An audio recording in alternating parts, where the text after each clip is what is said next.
Tim Blunn in the head fire against Guillemme Mercer from Team Underground. And oh my God, am I ready for war? Both guys are wearing head guards, so we might not see a KO, but we're going to see some serious leather thrown around this cage. Well, Mark, I beg to differ. We might see a KO because these guys are coming in hard.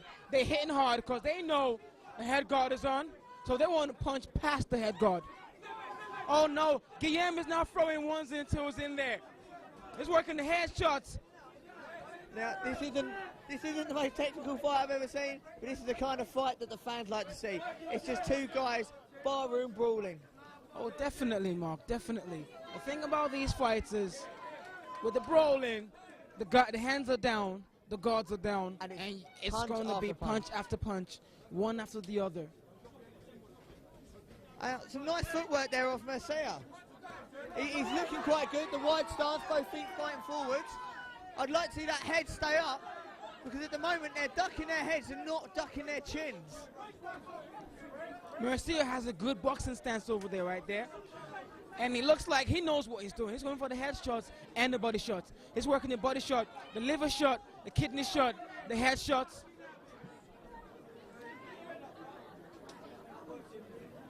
Now I'd like to point out as well, these head guards aren't the same. And we've got Blunn fighting with a Blitz head guard, which has a very open face. I would prefer to fight in that.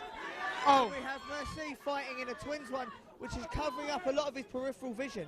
So he's not going to see those big hooks landing. Oh, definitely true. Mercer right now is giving Blunn some good overhand rights and working the body and the head as well. He's got good left hooks and good right hooks to the head.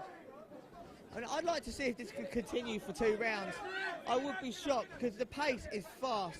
I think both guys are going to start tiring out, and then they're going to start working a little bit better. Oh, definitely. 2 minutes in of hard fighting and 1 minute break. You come back out now, and the acid is kicking in. You're tired. You're breathing hard. You can't throw one more punch. And now we've got 10 seconds now into the fight. Guillemme still looks on point. Yeah, definitely 100% on point. For these guys, this is a never-ending story in there.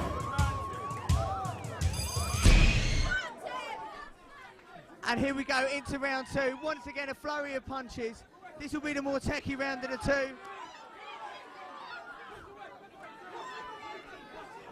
Okay, again now, Guillemme is coming forward again. As in the first round, he's coming in with straight punches, and Blunn is coming for the body shots and the hooks to the head. And now we're turning around now, because now Blunn is moving forward and Guillemme is moving back. And now they're on a standstill. Blunn seems to be trying to roll straight into an overhand, which for a taller guy seems like a wasted shot. I feel he should be trying to hold him back with his jab and then come through with a big cross. Exactly what I was thinking. Both guys need to understand they need to use the jab and not just throw wild punches. The jab in MMA, in boxing, and kickboxing, in any fight is well underrated. With the jab, you know your range, you know your distance. You can come through with the jab and go for a clean straight. Once the jab touches through, you know you have your clean straight. Yeah, of Now course. these guys, Guillemme, what has to do is he's got to throw a good jab, just like that. I mean, with these guys, as soon as you feel that jab land, and especially if you come through with a Tyson-style heavy jab where you step in, you've closed the distance so much. Exactly. The cross comes in. That's the Widowmaker. Okay, now both guys, this is where we're seeing it get more techie. Exactly. They've got enough gas in the tank. Now fatigue is kicking in. This guy's now realized power is not helping. Technique has to come out the window right now. This is the point I'd like to prove. You can get a 57 kilo flyweight sparring against a 93 kilo guy. If the flyweight's got technique, those hands will be faster, sharper, and harder. Technique is key. It's paramount to everything. We can say this every day till the cows come home. You have to have your technique in there. You have to know from that position, I throw the double jab, the body shot, the hooks to the body, hooks to the head. That is technique.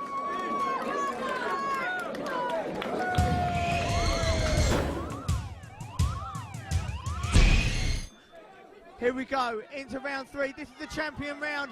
Are we going to see a stoppage, or is the judges going to come out and decide? Beautiful roll there. I am sick. Now this is what we're talking about with the technical stuff. Now both guys have got good bases, so a knockout is very unlikely right now. They're throwing hard punches, hard swings, hard shots. They're going to have fuzzy heads in a minute. I tell you what, the ibuprofen will be coming out in both dressing rooms. Look at somebody. What Mercer needs to do now is from the clinch go for the left hook to the body, left to the head. What Blunn now needs to do is throw the jab, the straight right to the body, and the left hook to the head. I feel with that combination it would take him to pieces. I mean, for me it's very hard scoring this, but I have to say this round is going to Blunn so far. Blunn keeps stepping in with that big jab. It's a heavy jab.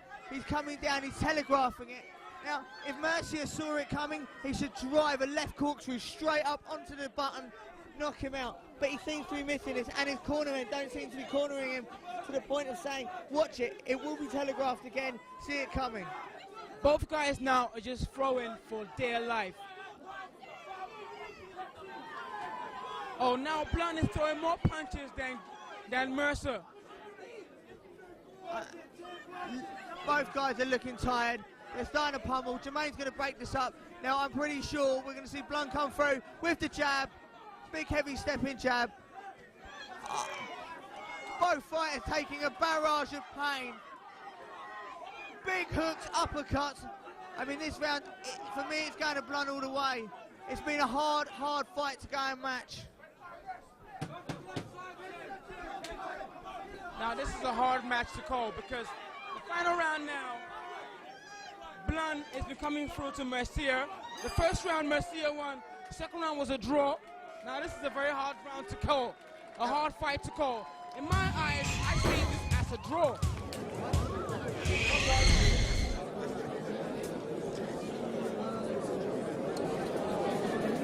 After 3 rounds of pure action, we decided this fight is going to be a draw.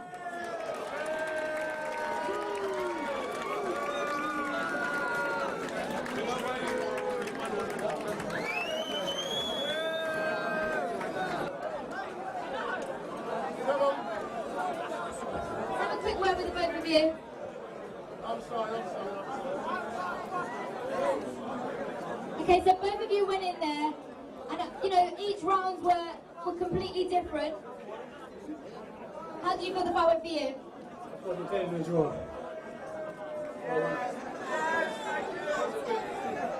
Well, you know, both in the first round, I can say he really went in there. He was consistent enough, even though in the last round you went in there and you was, you know, giving it your all. How do you think your performance was? It was okay. I need to work harder in the gym and be able to last a few minutes. A few rounds non-stop with no break. Yeah, I think cardio could have stopped you from getting where you could have been. Do you reckon? It's an eye-opener. I need to work harder in the gym. Okay, well, both of you done your job. Hopefully you'll have a better performance the next time and it won't be a draw.